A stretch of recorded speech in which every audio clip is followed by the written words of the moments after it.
Bene, carissimi amici di Intervivan, storie da raccontare, io mi trovo ai Gradoni di Chiaia, sono qui in compagnia di Pasquale. Pasquale qui fuori ai Gradoni perché ho appena mangiato un cozzatiello al Cabot di Caffà, come si dice a Napoli, mi sono arragriato, un cozzatiello con peperoncini verdi e polpetta al sugo, ma ovviamente il nostro Pasquale qui ai Gradoni di Chiaia, Napoli, credo che lui debba avere dal Comune di Napoli il premio alla tradizione culinaria partenopea. Pasquale, cosa cavolo hai combinato per il fast food, lo street food partenopeo?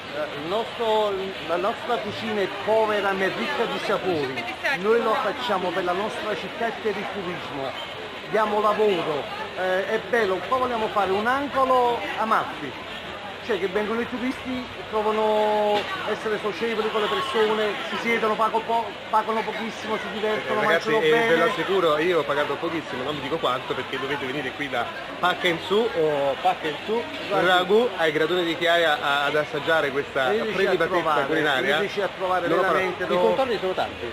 tantissimi, peperoni. zucchine, peperoni, peperoncini verdi, melenzane, parmigiana, zucchine di parmigiana, quello che vuoi, vieni qua e diventerai, cioè, Pasquale, dopo vai sul lungomare a correre, Ci credo, dopo il cozziniello quanto pesa? il pane è 250 grammi di pane, viene farcito di polpette, salsicce, melenzane, tutto quello che vuoi.